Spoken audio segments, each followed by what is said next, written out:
Bienvenidos a Sin Palabras. Siembran terror, muerte y destrucción. Su violencia es tal que nos deja sin palabras. En el video de hoy les cuento la historia del Mencho, uno de los narcotraficantes más peligrosos que quedaban en libertad. O mejor dicho, lo era hasta el pasado domingo. Marquen esta fecha, 22 de febrero 2026, porque es el día del fin para Nemesio Oseguera Cervantes, conocido en el mundo criminal como el Mencho. Este vendedor de muerte fue abatido durante un operativo militar en Tapalpa, en el estado de Jalisco, México. Vale la pena prestar atención a una frase filtrada por fuentes militares. La única forma de detener al Mencho era matándolo, y así fue. Pero la muerte de este poderoso capo, como en otras ocasiones, desató la furia de sus hombres. Se registraron 252 bloqueos carreteros en varios estados, aunque la mayoría se concentraron en Jalisco. Hubo vehículos incendiados, ataques a periodistas, saqueos y intento de asalto a bancos. Hasta el momento, 25 personas han sido arrestadas, 11 pertenecen a la organización criminal y el resto fueron detenidos por los saqueos. Pero esto es la crónica actual. A nosotros nos interesa conocer la historia detrás del hombre, una historia que te deja sin palabras. Es el relato del ascenso criminal del Mencho, de hijo de una familia humilde, de padres humildes, a líder del cartel más feroz, el cartel Jalisco Nueva Generación. Su nombre helaba la sangre. El gobierno estadounidense ofrecía una recompensa de $10 millones que luego aumentó a 15. Nemesio Rubén Oseguera Cervantes nació el 17 de julio de 1966 en la comunidad rural de Naranjo de Chila, en Aguililla, Michoacán. Aunque su nombre de pila era Rubén, se lo cambió a Nemesio a honor de su padrino. También era conocido como el Señor de los Gallos. El Señor de los Gallos, debido a su pasión por las peleas de estos animales. Sus orígenes son humildes. Su familia era tan pobre que no había suficiente para alimentarlo a él y a sus 5 hermanos. Pronto abandonó la escuela para trabajar en el campo y a los 14 años tuvo su primer empleo en el mundo criminal, cuidador de plantaciones de marihuana. A principios de los 80 emigró ilegalmente a California, Estados Unidos. Su primer arresto fue a los 19 años en San Francisco por robo y posesión de armas. 2 meses después nació su primer hijo. A mediados de los 80, Nemesio cruzó la frontera varias veces, viajes que sugerían que ya estaba involucrado en el tráfico de droga. En el 1989 fue arrestado nuevamente en San Francisco, vendiendo narcóticos.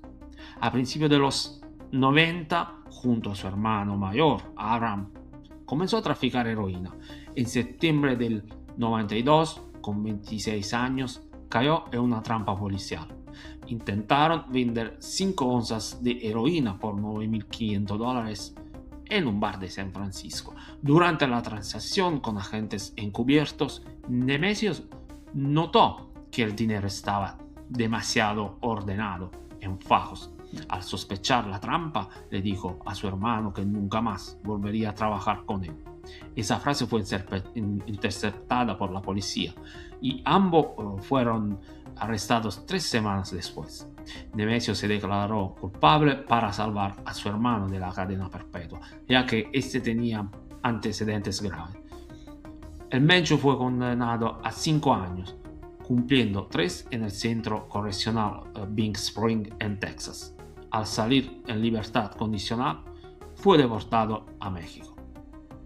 Increíblemente, a sus 30 años, Nemesio se convirtió en un agente de la policía local en Cabo Corrientes, Jalisco. Duró poco, pronto se unió al cartel del Milenio y escaló posiciones rápidamente al casarse con Rosalinda González Valencias, hermana del líder del cartel. Tras la presión de los Zetas y el arresto de sus líderes, la organización se trasladó a Guadalajara y se alió con el cartel de Sinaloa, bajo el mando de Nacho Coronel, aliado del Chapo Guzmán. Bajo esta influencia, el Mencho comenzó a manejar las finanzas y las operaciones de sicariato en Colima y Jalisco. Entre el 2009 y el 2010, tras la muerte de Nacho Coronel y el arresto de los líderes de El Milenio, se generó un vacío de poder. El cartel se fracturó en dos facciones, la Resistencia y los Matazetas, liderados por el Mencho. Tras una guerra sangrienta, el Mencho salió victorioso y consolidó su poder, cambiando el nombre de su grupo en Cartel Jalisco Nueva Generación.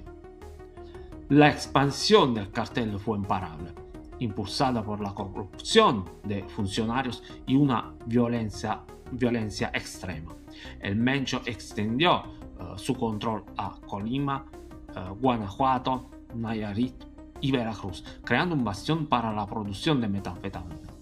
El cartel tejió alianzas en toda América Latina, Estados Unidos, Europa, Asia y África. El gobierno estima que el grupo posee activos por 50.000 millones de dólares. Para 2018, su poder ya superaba al del cartel de Sinaloa. En el 2020, se supo que el Mencho estaba enfermo de los riñones. Incluso mandó a construir un hospital en el pueblo de Alchihuatl para atenderse. Desde entonces, los rumores sobre su muerte fueron constantes, pero no se confirmaron hasta este 22 de febrero de 2026, cuando cayó en el operativo de Tapalpa. Aquí termina la historia del Mencho, pero no del cartel. Su muerte deja un vacío de poder y aunque no hay heredero oficial, expertos como Víctor Sánchez identifican a 5 posibles sucesores. Juan Carlos Valencia González, alias el 03, hijastro del Mencho y sucesor natural. Audias Flores Silva, el jardinero, está a cargo de operaciones en varios estados. Ricardo Ruiz Velasco, R, quien opera en la zona metropolitana de Guadalajara. Heraclio Guerrero Martínez, Tiolaco, responsable de esquemas de huachicol, o sea, robo de combustible. Gonzalo Mendoza Gaitán, el Sapo, encargado del control de puertos marítimos. Eso es todo por este video. Si la historia del Mencho también los ha dejado sin palabras, cuéntamelo en los comentarios. Hasta la próxima.